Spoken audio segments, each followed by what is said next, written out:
Bonjour à tous, alors aujourd'hui je voudrais vous parler, donc toujours bien sûr d'arbres fruitiers et des plaies potentielles qu'on peut avoir au niveau du collet ou du tronc de ces arbres et vous montrer à quel point ça peut vraiment empêcher un fruitier de se développer correctement. Donc là vous voyez à droite et à gauche de l'image, donc vous avez deux poiriers donc, qui se développent pas du tout de la même façon, un qui se porte bien et un qui se porte mal. Et lorsque vous avez des arbres comme ça, des fruitiers qui végètent, qui ne se développent pas, la première raison, ça peut être une plaie au collet. Donc vous voyez celui-ci hein, qui se développe bien, donc c'est un poirier. Hein, donc les deux, ce sont les mêmes poiriers, hein, variété Pérou d'argent, une variété ancienne. Et vous voyez que ici, son collet se porte bien, on n'a pas de plaie. Hein, d'accord, je fais le tour. Et vous voyez qu'on a une bonne vigueur, hein, on a de bonnes productions annuelles, voilà, bien érigées comme souvent tous les poiriers. Alors qu'ici, vous voyez, celui-ci, malgré une taille d'hiver la saison dernière, pour essayer de le rebooster un petit peu, ça a eu un peu d'effet. Vous voyez, ici j'ai une production qui est correcte, mais tout le reste, ça végète. Donc l'un a produit des fruits en 2024 et l'autre non. Et quand je surveille, qu'est-ce que je trouve?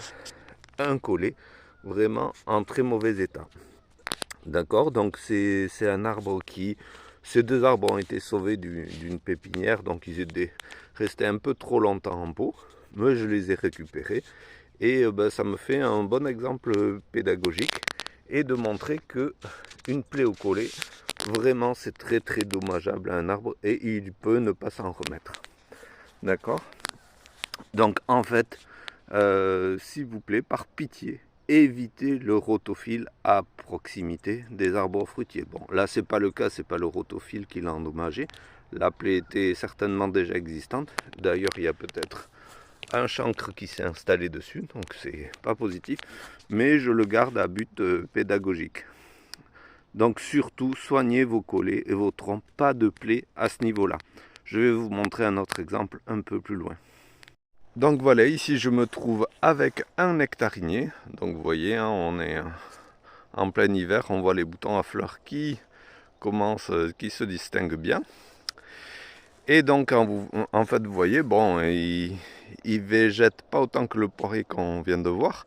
Mais bon, quand même, il se développe pas correctement. Hein. Pareil, c'était le même lot, c'est un arbre qui était resté trop longtemps en pot. Et qu'est-ce qu'on découvre? Une plaie au niveau du collet, du bas du tronc. Et encore là, bon, là encore, cette plaie-là, on voit les cicatriciels, il est sain. On peut espérer que ça se referme et que l'arbre finisse par s'établir. Mais voilà, il aura végété quand même 2-3 ans minimum. Voilà donc, je le répète, vos rotophiles loin des arbres fruitiers. D'accord? Et vous surveillez bien vos arbres. Et malheureusement, quand vous avez un arbre qui a ce type de plaie, bien souvent, il va falloir le remplacer. Ça peut valoir le coup d'essayer de le soigner. Hein. Celui-là, il va s'en sortir. Mais le poirier précédent, par exemple, je pense qu'il ne s'en remettra jamais. Voilà, donc soignez bien le tour de vos pieds de fruitier. Et donc, pensez à vous abonner à la chaîne pour voir les autres vidéos. Merci, à bientôt.